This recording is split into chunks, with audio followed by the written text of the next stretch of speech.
Muy buenas noches a todos. Yo soy Elide Barreiro, abogado laboralista. Les agradezco muchísimo que estén aquí, que me acompañen. De verdad les agradezco. Hoy vamos a ver un tema muy importante para todos, que es el despido.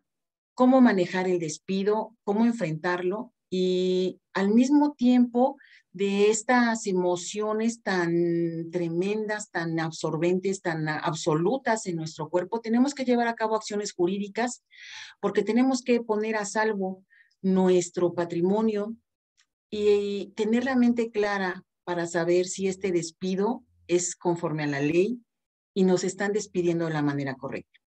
Y bueno, a continuación les voy a presentar unas diapositivas que preparé para ustedes para fortalecer este tema. Aquí está. El despido.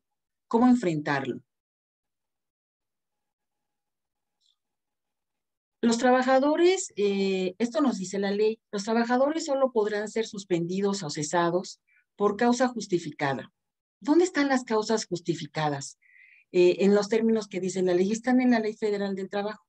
En caso de separación injustificada, tendrá derecho a optar por la reinstalación en su trabajo o por la indemnización correspondiente, previo el procedimiento legal. ¿Qué quiere decir esto? Que nosotros tenemos pues una serie de causas por las cuales nos pueden despedir, pero nos pueden despedir de manera legal, de manera justa para la empresa. Nosotros tenemos que estar, como trabajadores, tenemos que estar muy al tanto de estas causas, porque este conflicto en el que entramos con la empresa nos produce muchas emociones y nos ciegan a veces la mente. Eh, las emociones que se dan en el despido son pues de crisis, de tensión. Todos los trabajadores que van a ser despedidos tienen angustia, todos. Ninguno lo puede manejar así como si no pasara nada. La verdad es que esto es sumamente complicado.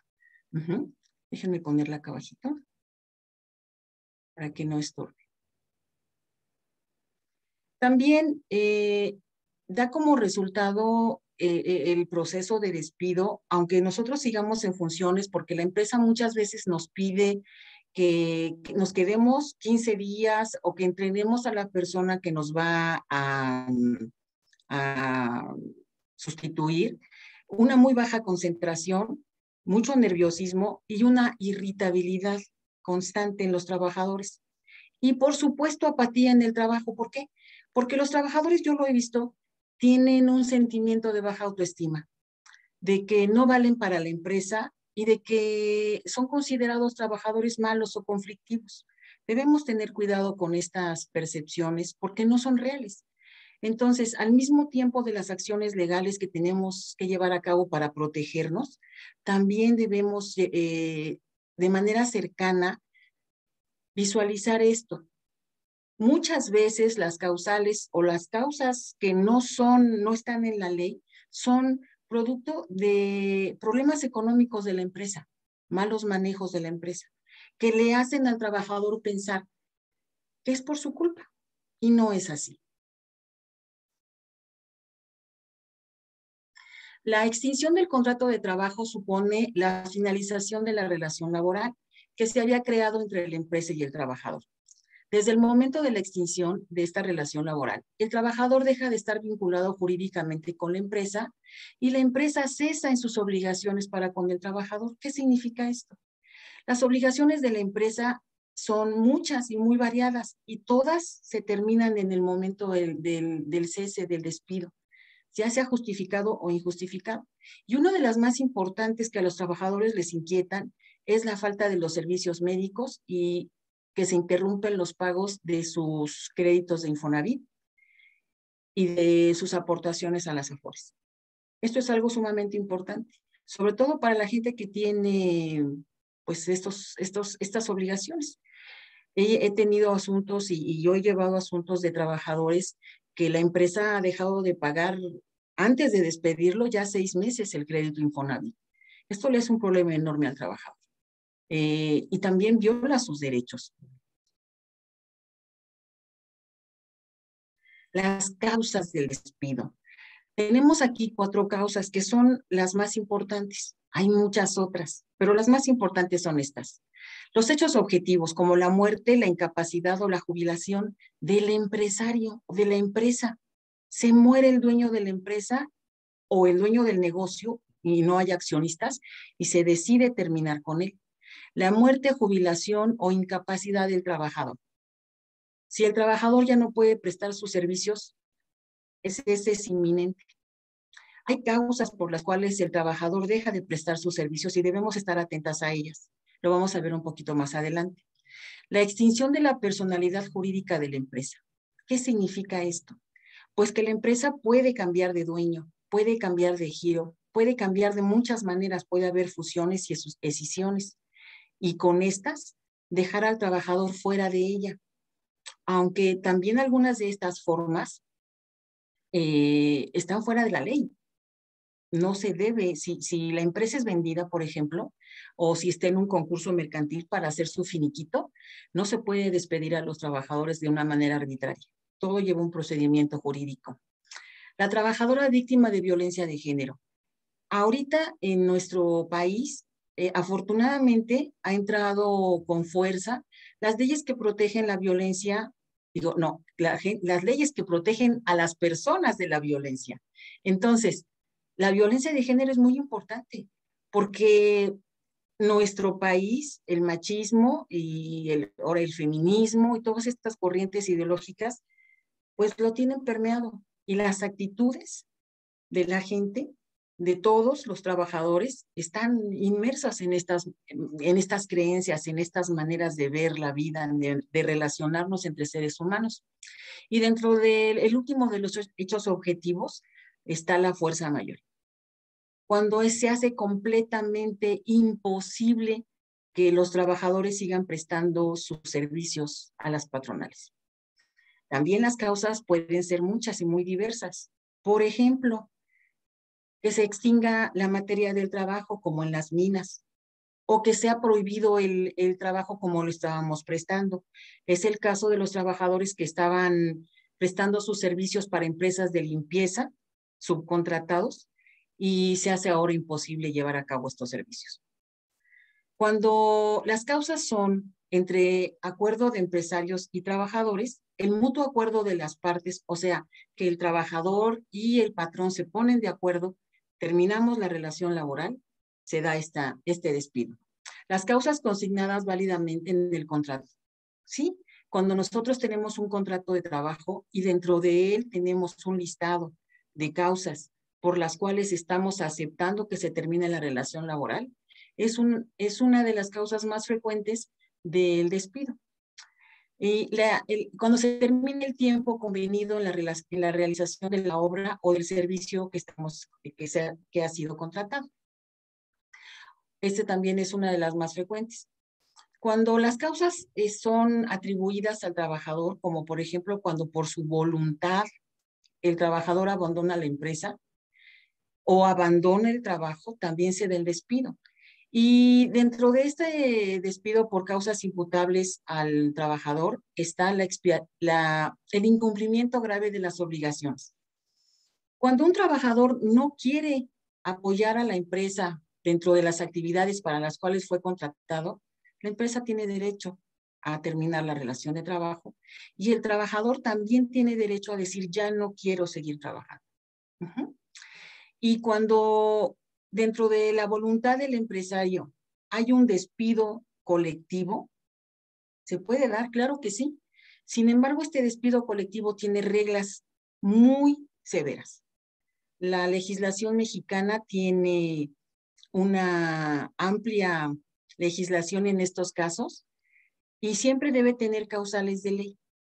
El despido disciplinario por incumplimiento grave del trabajador, cuando es de manera colectiva, solo tiene una serie de causales bien especificadas en la ley. Seguimos.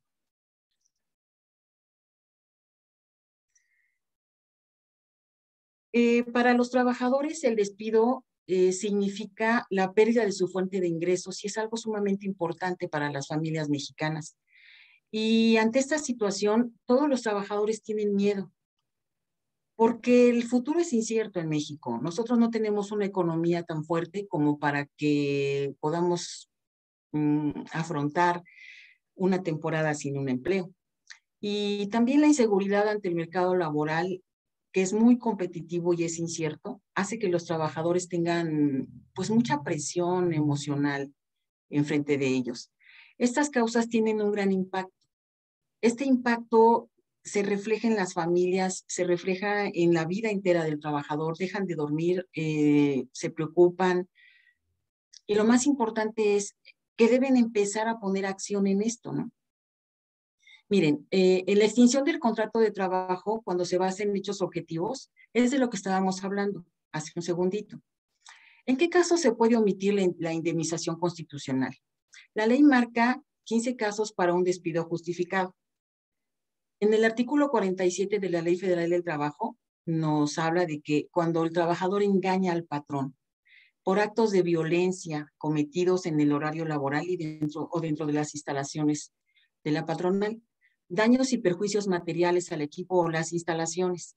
Y el que es más frecuente es más de 3 faltas injustificadas en un periodo de 30 días.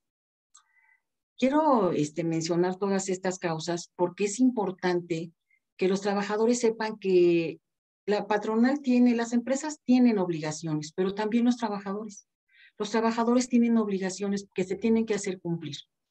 Estas obligaciones también están estipuladas en la Ley Federal del Trabajo y también de manera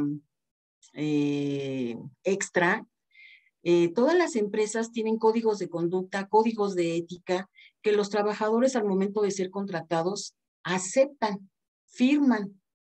Y es entonces que estos códigos de conducta, códigos de ética se deben hacer cumplir. Y son causas las más frecuentes de las cuales el trabajador es despedido. Hay que tener cuidado cuando somos contratados, qué cosa estamos firmando. Y una práctica muy mala de las empresas es que no nos dan una copia de nuestro contrato, no nos dan una copia de lo que estamos firmando, ¿no? Es más, nos hacen firmar la renuncia ya que nos contratan. Estas son prácticas abusivas de las empresas que tienen que terminar.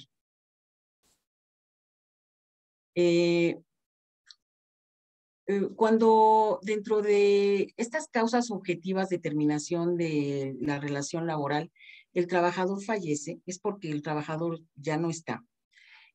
La empresa y el Seguro Social tienen obligaciones de entregar a los herederos la liquidación correspondiente. En caso de jubilación, se tiene que acceder a la pensión de jubilación del seguro Social, y en caso de incapacidad, según cómo sea la incapacidad, ya sea permanente, total, absoluta o una gran invalidez, tiene que haber una resolución firme del ente de seguridad social, que es en este caso el Seguro Social, que nos diga que el trabajador ya no puede seguir trabajando. Esta es la manera en la que también se da el despido. Cuando tenemos una extinción del contrato por acuerdo entre el empresario y el trabajador, se da el mutuo acuerdo de las partes. Es una causa válida consignada en el contrato y es cuando se termina el tiempo convenido o la realización de la obra o el servicio. Cuando se da así por mutuo acuerdo, que son pocas las veces que pasa esto, nosotros como trabajadores, lo primero que debemos hacer es contextualizar y saber exactamente cómo fue, de la manera más subjetiva y más tranquila, cómo fue la relación de trabajo. Los trabajadores a veces se preguntan si realmente fueron tan malos en el trabajo que los despiden, ¿no? Si no realmente no le aportaron valor a la empresa o si no trabajaron bien. El problema es que deben analizar las causas por las cuales son despedidos, pero no nada más por su desempeño, por su actitud. También hay causas de la empresa, hay causas económicas de las cuales ellos no tienen acceso. Entonces, hay que verlo desde las dos partes, ¿no? Desde la parte que me corresponde a mí como trabajador y desde la parte de la empresa, de qué está haciendo mal la empresa, si tiene mala administración, si tiene mal flujo de capital, si tiene mala logística. si los coordinadores no están haciendo bien su trabajo. No, no todo es culpa del trabajador. Sin embargo, el trabajador es el que paga los platos rotos. Eso es lo malo. ¿Qué pasa cuando se da el despido? ¿Qué tiene que darnos la empresa? La empresa debe entregar al trabajador el finiquito. Esta es una documentación que debe entregar con la liquidación bien especificada. Una carta de despido que es obligatoria. Una copia de los documentos oficiales de las cotizaciones del Seguro Social hasta por 180 días. Es importante. Tenemos que saber si la empresa está cumpliendo con sus obligaciones fiscales. Y algo muy importante que en México se castiga muchísimo a los trabajadores con esto, la carta de recomendación. Para obtener una carta de recomendación y que los trabajadores no se sientan fichados, fíjense que hay trabajadores que han dejado hasta de cobrar su indemnización. Dejan perder su dinero con tal de que la empresa les dé una carta de recomendación y no los ponga en esas listas negras que no existen en ningún lado. Sin embargo, entre amigos, entre grupos industriales, entre grupos empresarios, se pasan los nombres de los trabajadores y dicen, no, no lo contrates porque es un trabajador rijoso, es un trabajador problemático, es un trabajador así, así, así, siempre está cuestionando, no le gusta o está sindicalizado. Y eso, bueno, los pone muy mal a las empresas, ¿no? Se sienten vulneradas casi, casi porque un trabajador exige sus derechos. Estas son formas de ver la vida laboral que deben cambiar en nuestro país. Es parte de la cultura laboral que con este nuevo sistema de justicia laboral se trata de terminar. Se deben acabar estos temas. Bueno, el despido es nulo cuando hay una violación de derechos fundamentales y libertades públicas del trabajador. También cuando el despido se da a mujeres que son víctimas de violencia de género, pero también a hombres cuando esta violencia se da por sus preferencias, sean estas cual sea. En México tenemos una ley vigente contra la discriminación, pero dentro de los centros de trabajo no se lleva a cabo, compañeros. Y es importante ponerlo sobre la mesa, estos temas, porque los trabajadores sufren muchísimo estas políticas de empresa.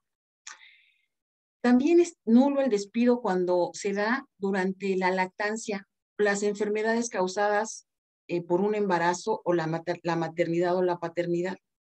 No se puede despedir a trabajadores que estén en licencia, ya sea de maternidad o de paternidad, a la cual también tienen derecho.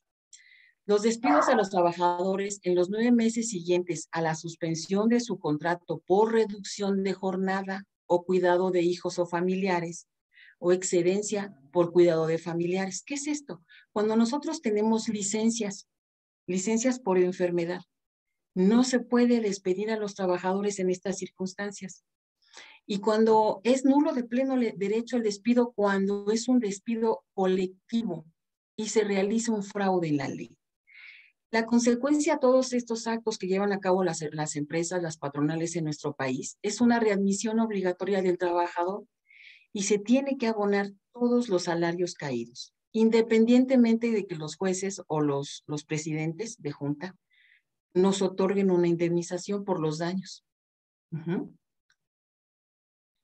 Ulises Hernández Malaviar dice, pero también nosotros como trabajadores no pedimos el contrato y en los pocos lugares donde te lo dan, la gente no lo lee. Sí, así es, don Ulises. Tenemos que cambiar esto. Estas pláticas están dirigidas a eso, a que todos nosotros tengamos una mejor cultura laboral, a que tengamos un mejor control de lo que estamos haciendo en nuestra vida laboral. Es importante. El despido es improcedente, que es diferente a la nulidad. Fíjense bien. Una cosa es que sea nulo y otra cosa es que sea improcedente. Ajá. Cuando no han sido aprobadas las causas alegadas por la empresa y no se han cumplido las exigencias formales o de ley para la tramitación del despido disciplinario. Los efectos de este despido improcedente es la indemnización laboral por 3 meses de salario y 20 días de salario por cada año trabajado. El pago también de todos los salarios adeudados, las prestaciones legales como el aguinaldo, la prima vacacional, que es del 25% del salario, también por ley el periodo de vacaciones obligatorio es de 6 días tras el primer año y el número va aumentando en 2 días laborales por cada año de servicio hasta llegar a 12 y todos se pagan. Y la parte proporcional del reparto de utilidades. El mes de mayo de todos los años es el mes en el que en nuestro país se hace de manera generalizada, no todos, pero de manera generalizada, el pago de utilidades. Todos los trabajadores que no recibieron su pago de utilidades deben demandarlo, deben pelear su dinero. ¿Por qué? Porque cada uno de estos trabajadores está aportando un valor a la empresa. Este valor le aporta a la empresa dividendos, le aporta dinero. Y los trabajadores, por ley, en nuestra Constitución, se les otorga a todos los trabajadores una parte proporcional de estas ganancias de la empresa. Ahora, el despido disciplinario de un trabajador no siempre es como muy legal. En México hay una clasificación que se usa en los departamentos de recursos humanos, que no está en la ley, pero lo usan de una manera frecuente, donde las causas del despido están clasificadas en leves, graves y muy graves. Aquí nosotros tenemos una pequeña tabla que nos habla acerca de los días que tiene la empresa o la patronal para poder llevar a cabo y dar conocimiento de la falta y que pueda incidir en un despido. Las faltas leves tienen 10 días para que la empresa las haga evidentes. Las faltas graves tienen 20 días y las faltas muy graves tienen 60 días. ¿Cuáles serán las faltas leves? Pues es según el Departamento de Recursos Humanos de cada empresa. No tenemos una tabla. Hay empresas para las que una falta leve es, no sé, salirse a comprar algo a la tienda y para otras no es ningún problema, ¿no? Hay otras empresas para las cuales una falta grave es, por ejemplo, romper el mobiliario, ¿no? Romper algo dentro de la empresa, echar a perder una máquina fotocopiadora. Esas son unas faltas graves. Y para otras empresas es una falta leve del trabajador. O sea, tienen diferentes grados en todos sentidos, ¿no? Todas estas faltas se tienen que comunicar por escrito y tienen que constar en el despido y tienen que estar fundadas y motivadas con la Ley Federal del Trabajo. Si no, no procede ese despido. Para terminar, voy a dejar de presentar para que todos nos podamos ver. El despido le genera a la gente rabia, ira, incomprensión, ansiedad. El trabajador tiene que solucionarlo adaptándose al cambio. Tiene que estar consciente de que va a cambiar de empleo y no siempre es para mal. Yo tengo la experiencia con muchos trabajadores de que no siempre el cambio del empleo es mal. Puede ser que hayan estado en un infierno y no se hayan dado cuenta, pensando que era lo mejor que les podía pasar. Y las recomendaciones jurídicas que le podemos dar a los trabajadores es que siempre investiguen a las empresas antes de postularse a entrar a ellas, que elijan bien dónde trabajar, que no se dejen llevar nada más por un sueldo, porque hay que revisar bien las condiciones de trabajo y el riesgo de trabajo al que se ven expuestos en cada una de las empresas. Yo siempre les recomiendo a todos los trabajadores que tengan o que se hagan un sistema, que sistematicen la búsqueda de un nuevo empleo, que no lo hagan de una manera fortuita o sin un plan, que lo hagan pues con un orden, con un programa, con una meta y van a encontrar un excelente empleo. Y bueno, para terminar esta pequeña exposición y poder entrar al ciclo de preguntas y respuestas, yo quiero comentarles a todos los presentes que la mejor manera de protegerse ante un despido es sindicalizarse. El sindicato es siempre la mejor manera de estar protegidos contra estas arbitrariedades o posibles faltas de las empresas. El sindicato ofrece muchas protecciones al trabajador, muchas. Ustedes pueden cerciorarse preguntando a familiares y amigos que estén sindicalizados de todo lo que les ofrece el sindicato. En México tenemos una gran tradición de sindicatos aguerridos, pero sobre todo en el apartado B del artículo 123 de nuestra Constitución. Son totalmente distintos a los sindicatos del apartado A. Debemos tener esa diferencia en nuestra mente. Sin embargo, la mejor forma de estar protegidos es sindicalizarse. El sindicato les ofrece, aparte de la protección, de no dejarlos solos en ningún momento y de protegerlos para que no sean despedidos de manera injustificada. Les ofrece también una bolsa de trabajo, porque el sindicato, si es solo de empresa, tendrá contacto con otras empresas. Y si es un sindicato gremial, tendrá más contratos y tendrá más trabajadores en otras empresas. Y el trabajador siempre va a estar protegido de no pasar un largo tiempo sin sueldo, sin prestaciones, sin servicio médico, que es sumamente importante. Y también los sindicatos ofrecen algo muy importante, una asesoría legal efectiva. ¿Por qué? Porque el sindicato sabe desde el momento que es contratado el trabajador cuáles son las condiciones de trabajo y cuáles son las posibles faltas que pudo haber cometido el trabajador. Y también el sindicato sabe, tiene clara la relación de trabajo y la situación de la empresa, y entonces podemos saber si es un despido, una terminación de la relación que se apega a la ley o que está queriendo encubrir alguna otra causa, ¿no? Como por ejemplo que la empresa haya sido vendida y no quieren hacer una sustitución patronal legal, o que la empresa tiene tantas deudas y pertenece, por ejemplo, a un grupo industrial que la van a sacrificar, la van a liquidar y para salvar a las otras, ¿no? Que se da muy comúnmente en nuestro país. Los empresarios obviamente están buscando siempre tener, pues, protegido su trabajo, protegido su patrimonio, su inversión. Y lamentablemente, los trabajadores son los que pagan los platos rotos. Bueno, compañeros y compañeras hoy presentes, voy a dejar de grabarlo y vamos a entrar a las preguntas y respuestas. Muchas gracias por estar aquí. Yo soy Elida Reiro, abogado laboralista, y estoy a sus órdenes.